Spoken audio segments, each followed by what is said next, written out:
Look at this map. Hidden at the end of the secluded Scottish loch is a secretive military base, home to the UK's fleet of nuclear submarines. That base is Faslane. But why are there nukes here? And does their presence make the UK safer? Or Scotland a target?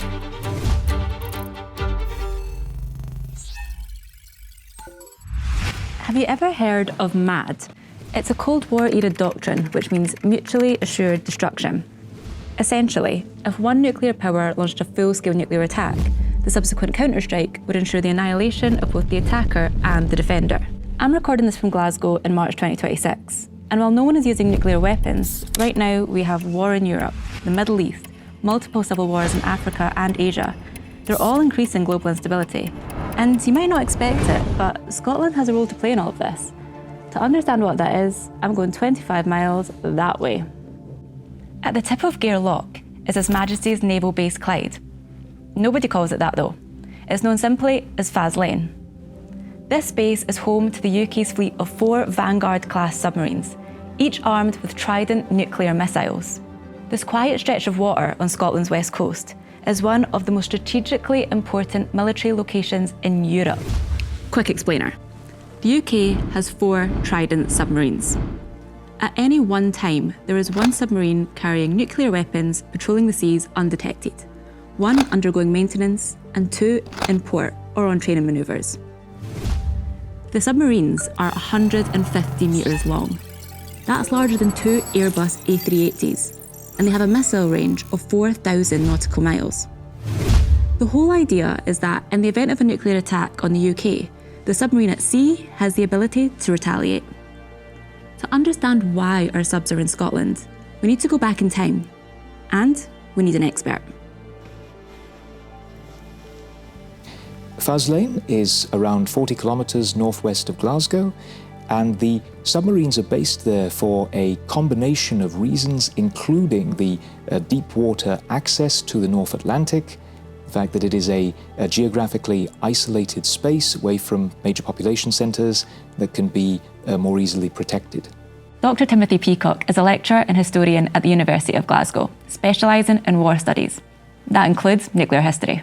Faslane is originally constructed as a World War II emergency port, and subsequently is converted into becoming the home of the United Kingdom's nuclear submarine fleet in the 1960s. And that is both the nuclear-powered submarines that are designed with conventional weapons such as torpedoes, designed to go on patrol and to hunt Soviet submarines or conduct other tasks in terms of naval operations, as well as the ballistic missile submarines that carry nuclear-armed missiles to act as the seaborne leg of any deterrent.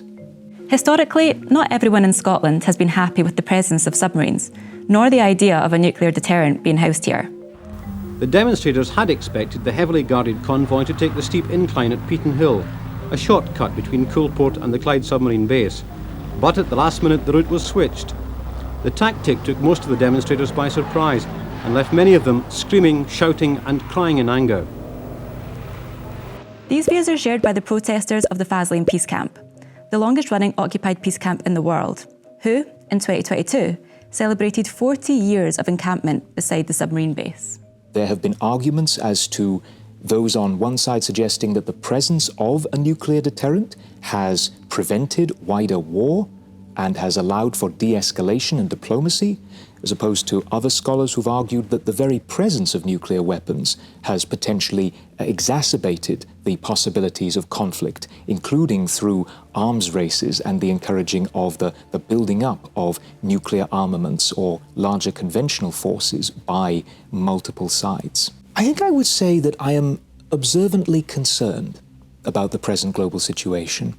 I think that understandably, right now, people will be, in a number of cases, worrying about the future for completely understandable reasons. At the same time, I believe that, especially when I look at the capacity of what people are able to achieve in terms of resolution or in terms of resilience in the most difficult of circumstances, it is something that continues to give me hope. Because ultimately, the single biggest challenge is not one of technologies or of tools, but of people. Tim said he was observantly concerned. He's not catastrophizing, but he is saying that in a historical context, things aren't great. His concern is certainly shared by leaders and experts across Europe. Last year, the head of Nato warned, Russia could be ready to use military force against NATO within 5 years. 5 years. Let's not kid ourselves. We are all on the eastern flank now. this matters because of something called Article 5. It's NATO's core principle, and it means that an armed attack against one member is considered an attack against them all. In other words, if a member country is attacked, the UK would be expected to respond. We must be able to deter aggression. And yes, if necessary, we must be ready to fight, to do whatever it takes to protect our people, our values, and our way of life. I mean, I don't know about you, but to me all of this sounds a little ominous. If you could just introduce yourself and your title, please. Yeah, I'm Ed Arnold. I'm a Senior Research Fellow for European Security at the Royal United Services Institute. I think we'll just jump right into the first question, which is, what is the current state of international security? It's deteriorating, and it's deteriorating quite rapidly. At a macro level, what we're seeing is a transition from a US-dominated international system that was established at the end of the Second World War, but that is now deteriorating in a number of ways, and we're in a transition period to something that comes next. And there are other powers such as China, Russia, Iran, North Korea, who are sort of joining together to try and bring us into a world system that is heavily structured towards them. And I think what we're seeing within this deterioration is also a very powerful US president who is starting to use his military might, first against Venezuela, now against Iran, and it's just sucking up capacity, both in terms of military capacity, diplomatic capacity. So all of these areas now are linked between the European theatre, the Middle East, and also potential war with the US in the Indo-Pacific. Okay, that's quite sobering. Sounds like there's a lot of, multiple actors at play, different regions around the world. I guess, how important is Scotland in all of this wider picture? Well, Scotland's actually very important. So if we look into sort of the European theatre of operations, the primary threat is Russia. And the seat of Russian military power is up in the Kola Peninsula, directly in the Arctic Circle, and that's where their strategic nuclear forces are. And it's also where their Northern Fleet, so their Navy fleet, which is their premier. And that is effectively where their power lies. And in order to target Europe, in order to target the US, those capabilities have to come down through the Norwegian Sea into the North Atlantic and the North Sea to threaten Europe and also threaten the US.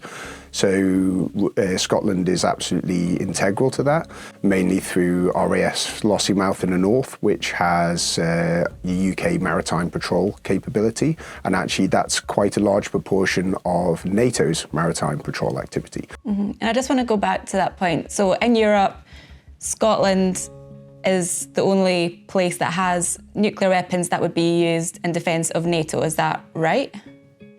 Yes, so in the 2010s, the UK made that commitment to NATO to say that, our nuclear weapons, our nuclear forces are assigned to NATO. So we call that extended deterrence. So within NATO, the only powers are the US, UK and France that have nuclear weapons. The UK's are specifically assigned to NATO. There is a discussion in France at the moment, and President Macron made a fairly important speech in the last couple of weeks around that. And that's really important at the moment because of the fluctuating policy of the US. People are worried about Trump, and they're also worried about US disengagement from Europe and deprioritization of Europe to look into other theatres. Obviously now, Middle East is pretty critical, but still the Indo-Pacific, the rise of China, defence of Taiwan is likely where a lot of US military assets will go. So Europeans, particularly if you're closer to the Russian border, they're really worried about this, and you see nuclear weapons as that ultimate deterrence factor. So the fact that UK has extended deterrence over them is really important. Mm-hmm. And do you think that makes Scotland a target then? So I think in a number of ways, and I think if you're looking at potential scenarios where NATO could be involved with a war against Russia, I mean, it could happen by accident. So there's a lot of activity, a lot of military activity going on, and sometimes there's miscalculation, there's unintended escalation. So this could happen by accident. But if it is deliberate policy, I mean, NATO is a defensive alliance. It's not going to go to war with Russia. It's only if it's attacked. So it was deliberate Kremlin policy to go to war with Europe. Well, you have to look at that maritime patrol capability, because effectively, if you're able to destroy or disable it, you can blind NATO. And if NATO can't find Russian submarines, then they are effectively very vulnerable. Okay, so how prepared is the UK and Scotland for these kind of attacks? Well, I think, reasonably prepared, but again, this is about complacency. Like, you almost can't over-prepare for these eventualities. And I think at a very high level that there is a slight misunderstanding here, because there's an issue. So defence is not a devolved competency to the Scottish Government. So that power resides in Westminster and the Ministry of Defence. But when you're talking about resilience, that is sort of, it's where the seams and handoffs between departments happens. What's really important, if you're talking about the types of crises we are, that all of these things are ironed out, because you're effectively talking about legal, emergency powers. They need to go through acts of parliament to be able to enact it, so that when you need them, you can press the button and say, okay, we're going to do this. So I think at a very high level, the governance needs to be understood. My last question, and it's quite a big question, is how likely is a nuclear attack in 2026? Very unlikely, I would say. Just for the fact that if you separate out what is meant by a nuclear attack, I mean, you hear sort of tactical nuclear weapons. I don't use that terminology because I think nuclear use is never confined to the tactical level of warfare, but certainly low-yield nuclear weapons use. There has been worries that the Russians may use that in Ukraine at some point in time to try and break the deadlock, but assess certainly that this year is highly unlikely. And certainly nuclear use by Russia's allies and partners, notably China and India, have said that's absolutely a red line for us. I think it's really important to note that there are gradients of activity, and that's why deterrence activity is so important, to make sure that if you start to go up those escalation points in that ladder, there are measures to de-escalate as well. For the past few weeks, my feed has been full of videos about nuclear Armageddon. But listening to Ed and Tim, it sounds like the current assessment is that we don't need to be heading for the bunkers anytime soon. I set out to understand if Faslane makes Scotland a target, and the answer is complicated. Major cities and infrastructure would be at risk in any large-scale conflicts, with or without nuclear weapons. The chances of a nuclear strike anywhere in the world remains very low. What was clear is that war can take a lot of shapes, and what really matters for Scotland and the UK is resilience, being prepared and being aware. And I know that's a big thought to leave you on. If you do want to go further, BBC journalists have produced extensive reporting on both UK security issues and major international security issues.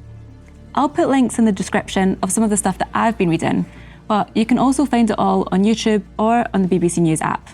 And I'd really like to hear what you think. Please share your thoughts on all of this in the comments. That's all from me. Thanks for watching.